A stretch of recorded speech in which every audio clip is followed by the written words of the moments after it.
There are old English tales of beings who wander between worlds, slipping into ours by accident. The villagers of Woolpit believe they met such beings one day when two children stepped from the shadows of the earth. I'm Gabrielle, and this is TheEndReel, where I tell true ghost stories, folklore, myths, legends, and strange cases that defy explanation. Real accounts retold for those of us who can't help but wonder what lingers after death and what's waiting just beyond what we understand.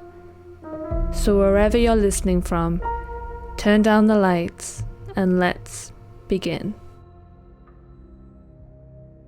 The 12th century was a strange time in many ways, as was the medieval period in general. It was a period in history when strange occurrences and supernatural phenomena were accepted as fact without a second thought.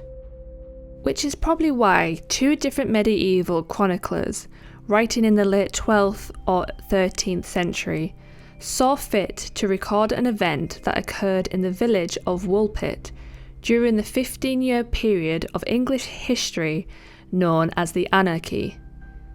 A time so chaotic and war-torn that it was said that Christ and all his saints were asleep. One of the two chroniclers, a monk named William of Newburgh, wrote the following: I must not there omit a marvel, a prodigy unheard of since the beginning of all time, which is known to have come to pass under King Stephen.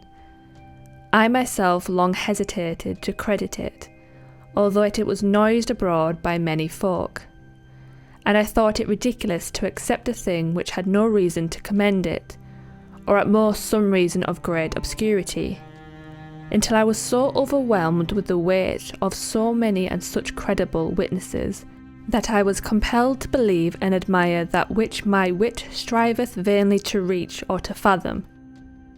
There is a village in England, it is said, some 4 or 5 miles from the noble monastery of the blessed King and Martyr Edmund, near which may be seen certain trenches of immemorial antiquity which are called in the English tongue wolf pits, and which give their name to the adjacent village. One harvest tide, when the harvesters were gathering in the corn, there crept out from these 2 pits a boy and a girl, green at every point of their body, and clad in garments of strange hue and unknown texture. These wandered distraught about the field, until the harvesters took them and brought them to the village, where many flocked together to see this marvel. A very similar account was also written around the same time by another monk, Abbot Ralph of Coggeshall, that differed mainly in that it stated that the children were found by the wolf pits, rather than wandering the fields, and described how the children were taken to the home of a local knight, someone not mentioned in William's account. Abbot Ralph's account is as follows: no one could understand their speech. When they were brought as curiosities to the house of a certain knight, Sir Richard de Carn at Wix, they wept bitterly. Bread and other victuals were set before them, but they would touch none of them, though they were tormented by great hunger, as the girl afterwards acknowledged. At length, when some beans just cut with their stalks were brought into the house, they made signs with great avidity that they should be given to them. When they were brought, they opened the stalks instead of the pods, thinking the beans were in the hollow of them, but not finding them there, they began to weep anew. When those who were present saw this, they opened the pods and showed them the naked beans. They fed on these with delight, and for a long time tasted no other food.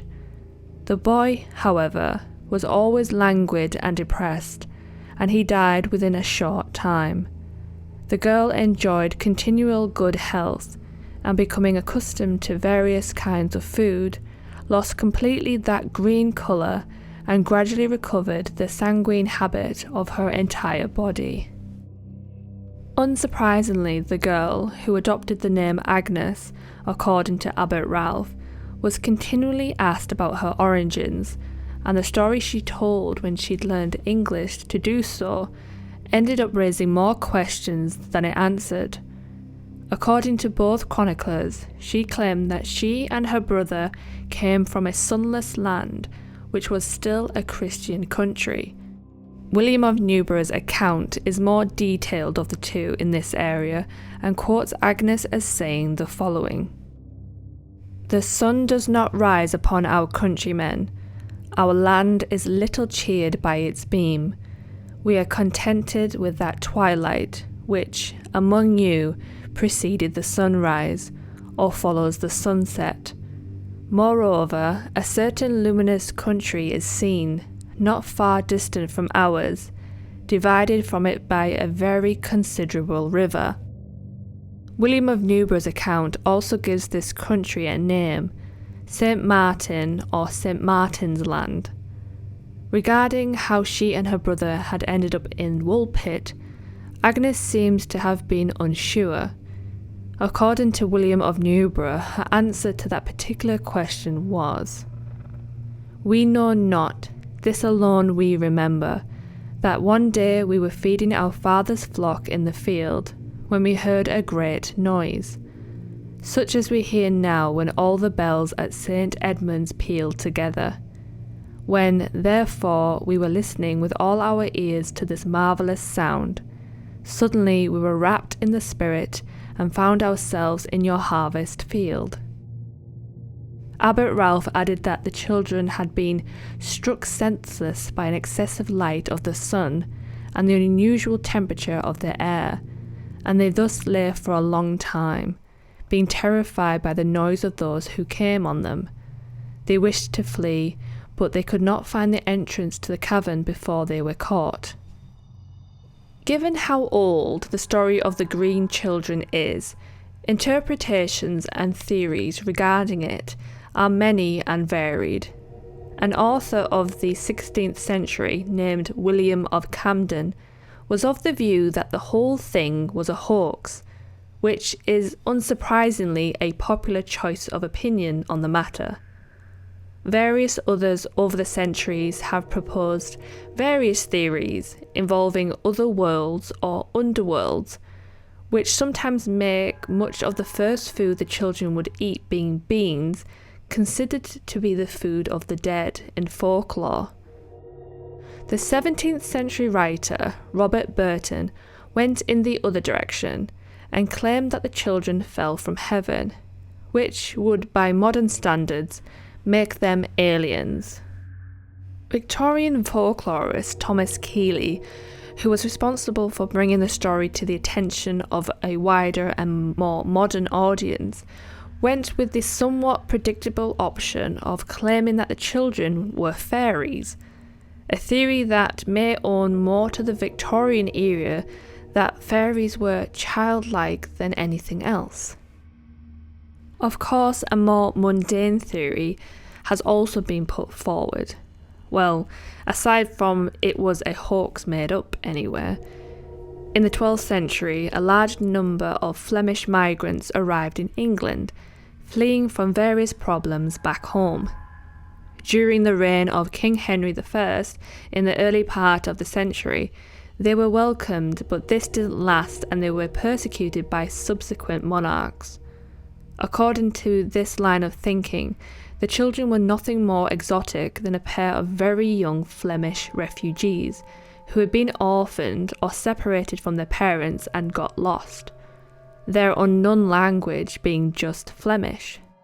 Agnes's strange description of where they'd come from being nothing more than a confused and garbled early childhood memory, and their green skin being the result of a severe B6 deficiency, which can cause skin to have a greenish tint, which would fit with Agnes's skin changing to a more usual European skin tone after she started eating properly. Another point in favour of this theory is that Saint Martin is the patron saint of two major Dutch cities, and Martimas was a popular feat in Flanders. However, the story doesn't quite end in Woolpit. Over 7 centuries later, there was another reported instance of green children, this time in Spain. In 1887, farm workers near Baños heard children crying and found 2 children, a boy and a girl, huddled near a cave. The story goes that, like the Woolpit children, they were green. They spoke an unknown language and their clothes were made of an unfamiliar material. Although the 1887 story adds that the children's eyes looked Asian. At first they wouldn't eat and the boy died, but the girl survived, learnt Spanish and described how her and the boy came from a sunless land and that they'd been swept up by a whirlwind that had deposited them in the cave.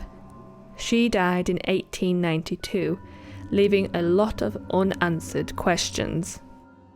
The Spanish case somewhat complicates things. On one hand, there are those who, fairly reasonably, argue that if something happened on 2 very separate occasions, then it is more likely to be true. More sceptical individuals, on the other hand, have just as reasonably pointed out that the Baños case is almost word for word a retelling of the Woolpit story, which is grounds for suspicion in itself, as is the fact that the story first appeared in print in 1865, and the slightly too convenient, from a lack of evidence perspective detail, that the girl in the Baños case died after only 5 years.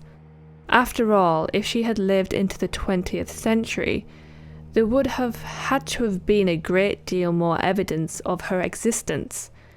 Even more damningly, the first version of the story to be published features a character named Ricardo de Calno, a name that is far too similar to Richard de Calne.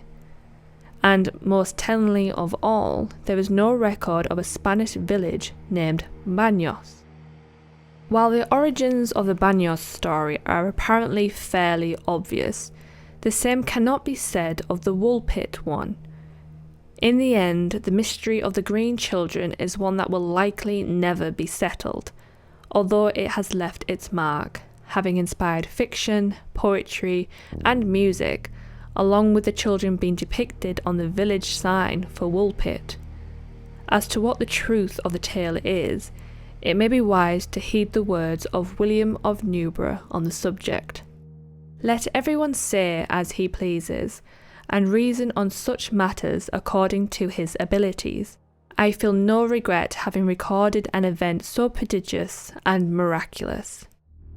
Thank you for listening. If you enjoyed this episode, make sure to subscribe and leave a comment with your thoughts below. It helps more curious souls find their way right here. New episodes drop regularly, each one a dive into the strange, the haunted, and the things we were never meant to understand. If you have a strange case of your own or a paranormal experience, please send it to me at TheEndReel@gmail.com. Until next time, keep your lights low, your curiosity high, and stay tuned for the next episode of The End Reel.